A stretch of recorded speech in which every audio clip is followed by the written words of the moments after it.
Oi, gente, tudo bem? Então, hoje a gente vai falar sobre as gorduras trans e o nosso grupo é composto por Bianca Gabler, Emanuele, Júlia, Leonardo e Maria Luísa. Então, inicialmente, relembrando ali os conceitos da matéria de análise de alimentos, nós sabemos que o termo gordura é utilizado para se referir a uma classe de lipídios. Os lipídios, por sua vez, são moléculas biológicas formadas de ácidos graxos e álcool. São insolúveis em água e solúveis em solventes orgânicos. As gorduras são lipídios formados por 3 ácidos graxos, por isso também podem ser chamados de triglicerídeos, e por uma molécula de glicerol. Usualmente, costuma-se utilizar o termo gordura para aqueles triglicerídeos que permanecem no estado sólido em temperatura ambiente. Aí, nesse slide, nessa imagem, eu coloquei um exemplo de lipídio, sendo formado ali, um óleo ou uma gordura. A principal diferença entre os óleos e as gorduras é que as gorduras, como eu falei, elas permanecem no estado sólido em temperatura ambiente, já os óleos normalmente permanecem em estado líquido em temperatura ambiente. Aí agora falando sobre as gorduras trans, de acordo com a definição que é proposta pela Anvisa, a Agência Nacional de Vigilância Sanitária, as gorduras trans compreendem os triglicerídeos que contêm ácidos graxos insaturados com pelo menos uma dupla ligação na configuração trans. Nos alimentos, as gorduras trans podem ocorrer naturalmente ou serem produzidas por meio de processos industriais. Essas gorduras são encontradas em grande quantidade em alguns alimentos industrializados e podem conferir diversos danos à saúde, coisa que vamos explicar e ver melhor daqui a pouquinho.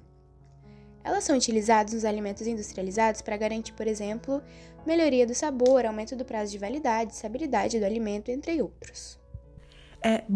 Agora eu vou falar um pouquinho sobre o processo de formação da gordura trans. Ela é formada através do processo de hidrogenação parcial dos óleos vegetais. Esse processo ocorre com a adição de óleos vegetais em tanques herméticos, onde eles ficam longe de fatores ambientais que possam influenciar no processo, juntamente com o hidrogênio e com o catalisador para que a reação aconteça de forma mais rápida. Geralmente, esse catalisador é o níquel. A hidrogenação ela pode acontecer de forma parcial e total. Aqui eu trouxe um exemplo da hidrogenação total, de óleo sendo transformado em gordura. O óleo, que tem uma insaturação entre os carbonos, ele recebe o gás hidrogênio. Esse gás hidrogênio ele se liga em cada carbono, quebrando essa dupla ligação e formando a gordura. Já no processo de hidrogenação parcial, ocorre a reação de isomerização das ligações duplas remanescentes. Esse processo, sim, faz parte da formação da gordura trans e ela não quebra todas as insaturações. Porém, através do mecanismo de Horiuchi-Polanyi, ela considera uma formação de um intermediário entre a saturação e a insaturação, onde o hidrogênio ele se liga a apenas um carbono, possibilitando que haja uma forma de uma rotação da molécula para a configuração trans. Após esse processo, é possível o restabelecimento da ligação dupla, transformando então um isômero que era cis em um isômero trans, como retratado na figura abaixo. Nessa segunda figura, nós temos também a representação de um ácido graxo saturado, um ácido graxo insaturado, cis.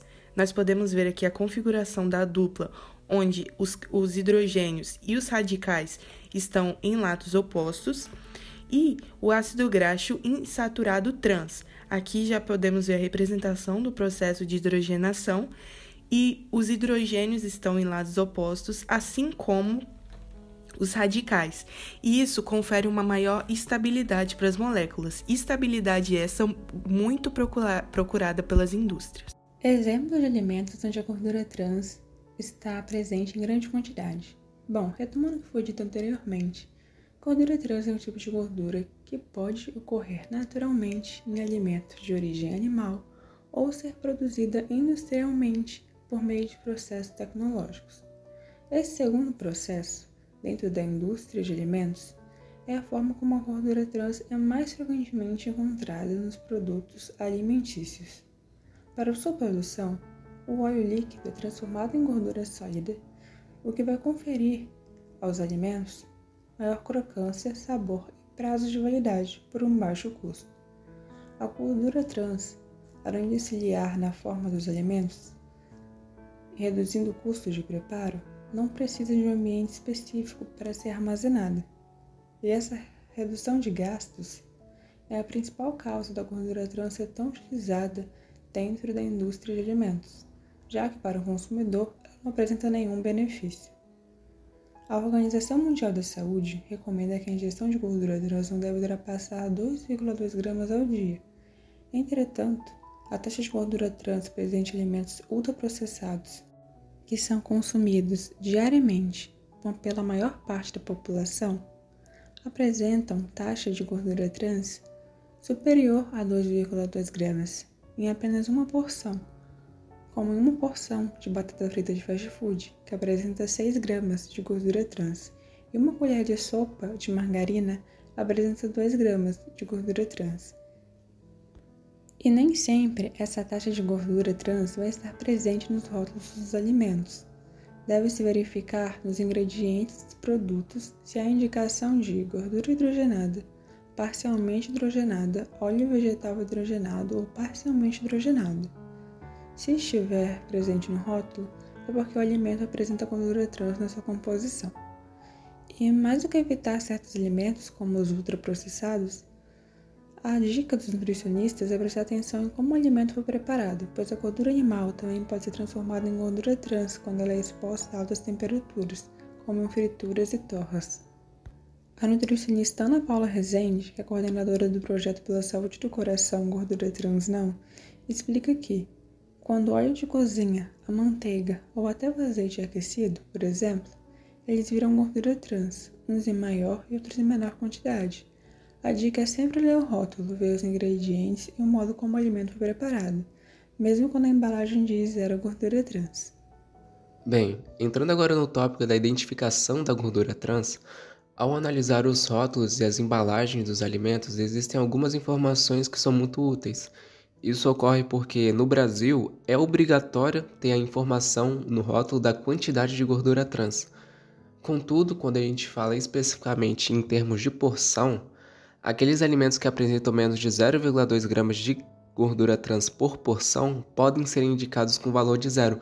Esse é o caso, por exemplo, da imagem ao lado, do rótulo do produto ao lado, que apresenta ali o teor de 0 gramas de gordura trans, quando na verdade ele possui sim mais de 0 gramas. Inclusive, algumas pesquisas mostram que diversos produtos, não só esse, utilizam essa rotulação de 0 gordura trans, quando na verdade eles sim possuem tal composto. Outro fato importante de ser mencionado é que na listagem de ingredientes também é obrigatório ter essa identificação. Porém, esse termo mais específico, gordura trans, ele pode ser dado por outros nomes, o que pode acabar induzindo o consumidor ao erro, né? E, continuando nesse assunto, existem alguns ingredientes que contêm gordura trans, como gordura vegetal hidrogenada, gordura parcialmente hidrogenada, o óleo vegetal hidrogenado e etc. Falando um pouquinho mais da atualidade, a OMS ela recomenda um consumo diário de no máximo 2 gramas por dia de gordura trans, o que equivaleria mais ou menos a uma colher de margarina, por exemplo. E, além disso, existem alguns projetos que visam a não utilização da gordura trans na indústria. Um exemplo disso é que a Anvisa ela aprovou a decisão de banir a gordura trans dos alimentos até o ano de 2023. A gordura trans é maléfica para a saúde das pessoas quando consumida excessivamente, pois ela provoca o aumento do colesterol ruim, LDL, e a redução do colesterol bom, HDL, aumentando o risco de AVC, de doenças cardiovasculares, de infertilidade, de Alzheimer, de câncer e de diabetes. Além disso, o consumo da gordura trans não é necessário para o funcionamento do corpo humano. Após a análise de diversos fatores que envolvem a gordura trans, pode-se concluir que gorduras trans são triglicerídeos que contêm ácidos graxos insaturados com pelo menos uma ligação dupla, podendo ocorrer naturalmente ou ser produzidas por processos industriais. As gorduras trans podem ser encontradas em alimentos com sabores acentuados, como sorvetes, biscoitos, chocolates e margarina. Elas são formadas pela hidrogenação parcial de óleos vegetais, na qual ocorre reações de isomerização das ligações duplas.